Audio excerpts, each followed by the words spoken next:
The 1840s. America is a country that is just getting on its feet. The frontier is expanding westward. New lands promise new life. But for most people, these are still just dreams. Jobs are scarce.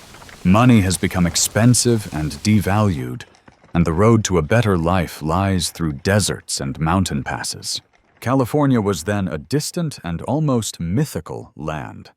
Until recently, it had been under Mexican control.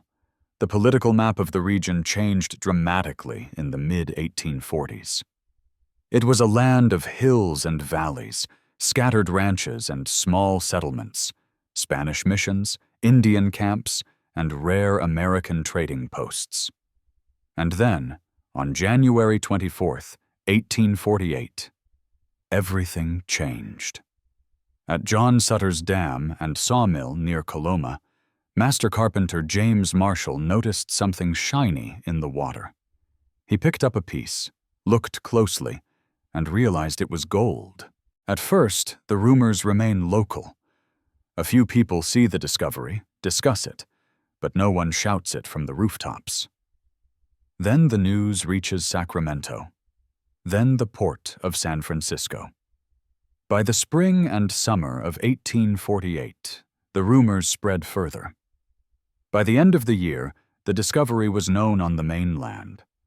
The news reached the eastern states during 1848, and the mass influx of fortune seekers began in 1849, hence the nickname 49ers.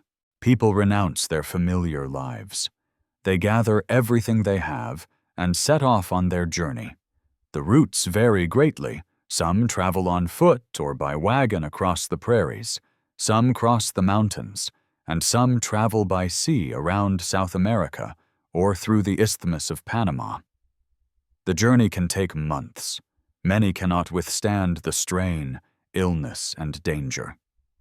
Their motives are simple and understandable. I will go where the earth itself pays with gold. One lucky find, and I will be set for life. This is a once-in-a-lifetime opportunity.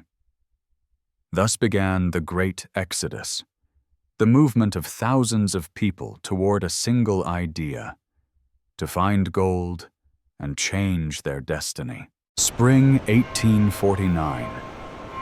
America is on the move. The journey to California was long and deadly dangerous. There were three main routes. 1. The overland route through the Great Plains, the Rocky Mountains, and the Sierra Nevada. This was more than 2,400 miles, almost 4,000 kilometers of rough terrain. Wagons broke down, livestock died of heat and thirst. Disease and starvation claimed thousands of lives. It is estimated that up to 10% of travelers did not reach California. 2. The sea route, around Cape Horn, through the storms of South America. Almost 6 months of sailing. Ships sank, sailors suffered from scurvy and dysentery. 3. The combined route through Panama. People crossed tropical jungles and malaria-infested swamps, risking no less than those who traveled by land. But it was faster, and therefore popular among the most impatient. At the beginning of 1848, only about 1,000 people lived in San Francisco. By the end of 1849, there were already 25,000. The city literally exploded. Ships arrived by the dozens, and many were abandoned at the pier. The crews went off to search for gold. The port turned into a ship graveyard. Their hulls were later used as houses, warehouses, and even prisons. Gold camps began to spring up in the valleys and along the rivers. First, there were tents and campfires, then entire settlements. Coloma, Nevada City, Grass Valley, Placerville, cities born literally out of mud and hope. Life there was harsh. Gold miners rose at dawn and worked until dark, washing sand in icy water. Many had never held a pickaxe before, but believed that luck was just around the corner. Every day I dig the earth, and every evening I think, tomorrow will be my lucky day. From the diary of a prospector from New York. Prices skyrocketed. A loaf of bread cost $1. A pair of shoes cost $100. Gold was abundant, but food and goods were scarce. Some became rich overnight, while others starved to death next to the richest mines. And yet it was a time of hope. Everyone who made it there believed they could start their lives over again. And it was this belief, simple, almost childlike, but strong, that created a legend that changed America forever. But along with the first successes came the first shadows. Crime, corruption, disappointment. The next chapter is about how the dream of gold turned into a struggle for survival. By mid-1850, there were already more than 200,000 people in California. What began as a search for fortune turned into a chaotic clash of thousands of destinies. San Francisco and the camps in the mountains grew at an unimaginable rate. But along with the people came others, those who were not looking for gold, but hunting for someone else's. Robbers, card sharps, swindlers, fugitive criminals. There was almost no official authority, no police, no courts, and those who tried to establish order often broke the law themselves. The city lived by the principle, might makes right. Judgments were made by the mob. A thief who was caught could be hanged from the nearest beam without any trial. This is how the first vigilance committees appeared. They did fight crime, but they themselves often turned into violent mobs. Life in the camps was no easier. Thousands of people lived side by side in tents, amid dirt, smoke, and cold. Diseases spread instantly: dysentery, pneumonia, scurvy. Many died from exhaustion, accidents, or simply from loneliness. One prospector wrote in a letter home, "We live like animals. Every day is mud, cold, and despair. But I keep digging, because I can't stop." And this feeling, dependence on hope, became a common disease. Many sold everything just to buy new equipment and try again. Gold became not just a metal, but a symbol of salvation and madness at the same time. In fact, only a few really got rich. Historians estimate that less than 5% of prospectors returned home with serious money.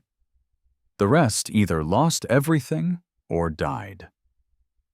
Paradoxically, it was not the miners who made real money, but the traders and bankers. A legendary example is Levi Strauss, who came to San Francisco to sell tent fabric.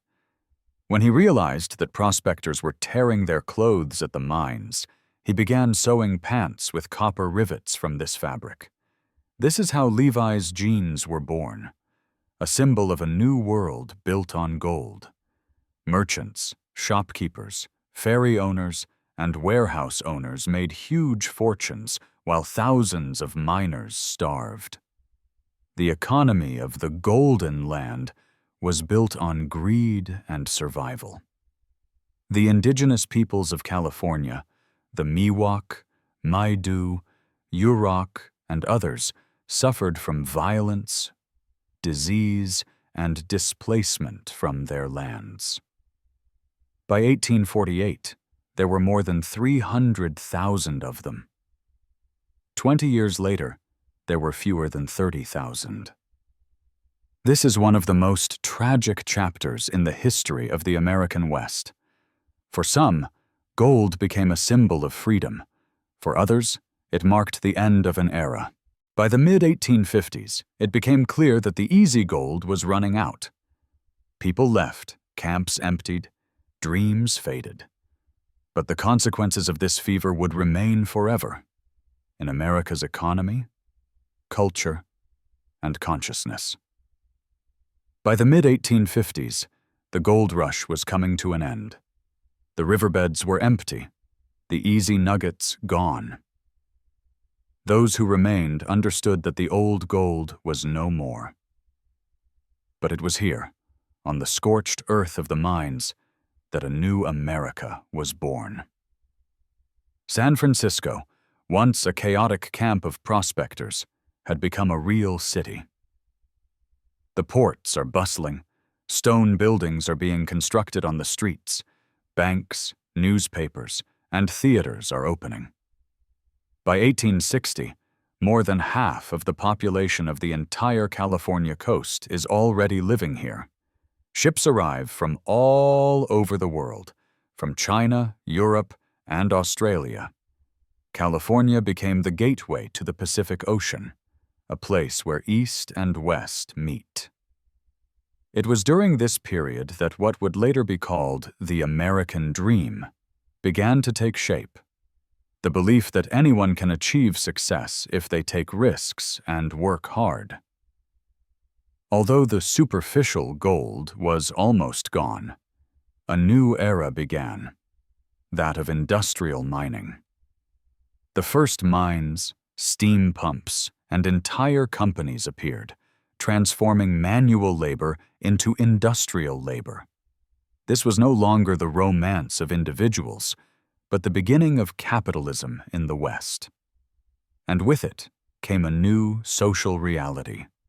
Workers, corporations, hired labor, and the first trade unions. Gold made California an economic powerhouse. Money from mining and trade flowed into the banks of San Francisco. The first major American financial houses, the predecessors of future banking giants, were also born there. In 1869, construction of the Transcontinental Railroad was completed. It connected the Atlantic and Pacific Oceans, New York, and San Francisco. What used to take months and cost thousands of lives could now be done in a week. The railroad changed everything: trade, migration, culture. The West ceased to be the edge of the world. It became the heart of America. And although the fever ended, its spirit, the pursuit of risk, wealth, and adventure, remained in the nation's genes. But not everyone won. The indigenous peoples who lost their land during the fever never got it back. Nature, scarred by hydraulic mines, took decades to recover. Many ghost towns disappeared, their names remaining only on old maps. We found gold, but lost our peace. From a letter by a prospector, 1857. California transformed from a wild frontier into a symbol of hope and success. And the gold rush, from human drama, became a legend with which the history of the modern West began. More than a century and a half has passed. There is no trace left of the tents and dirty mines, but the gold rush has not disappeared. It has simply changed form. The gold rush has become a symbol of the American spirit, the belief that anything is possible, that even a simple person without connections or wealth can change their destiny. This idea, the self-made man, was born right here on the shores of California. Prospectors, merchants, farmers, they all became heroes of a new epic. Newspapers, books, songs, and later movies turned real history into legend. Thus, Hollywood inherited the energy of those times: dreams, risk, and the constant pursuit of something greater. But behind the myth lay a cruel truth. Most of those who arrived in 1849 never found gold. Many died of disease, starvation, or simply despair, and those who survived often lost everything they had come for. Others became rich, merchants, bankers, those who sold tools and housing. They were the ones who understood the main thing. Gold is not in the ground. Gold is in the people who believe they will find it. This realization marked the beginning of modern business and marketing. It was then that the formula "demand is gold" first came into play in America. The phrase "Go West" became the slogan of an entire generation. It called people to seek not only gold, but also a new life, freedom, and opportunity. Thus began the exploration of the West and the birth of new states and cities. Along with this came the growth of individualism and entrepreneurship, which still define U.S. culture today. Even in the 21st century, Silicon Valley lives by the same laws as the miners of 1849. Risk, luck, and the belief that the next nugget is just around the corner. Only now, the gold is technology and ideas. The lesson that remains. The story of the gold rush is not just a story about gold. It is a story about people who do not know how to stop. It teaches us that dreams are a great force, but they always come at a price. Those who went after gold did not find wealth, but the understanding that the main treasure is experience, determination, and faith. And perhaps that is why their spirit lives on to this day. In everyone who starts something from scratch, in everyone who goes where they have never been, in everyone who believes that luck is a matter of courage. Sound. The roar of the wind subsides, leaving only the soft crackling of the fire. People come and go, gold melts away, but the dream of freedom remains. Pause. The light clang of a pickaxe against stone. The rustle of sand. Silence.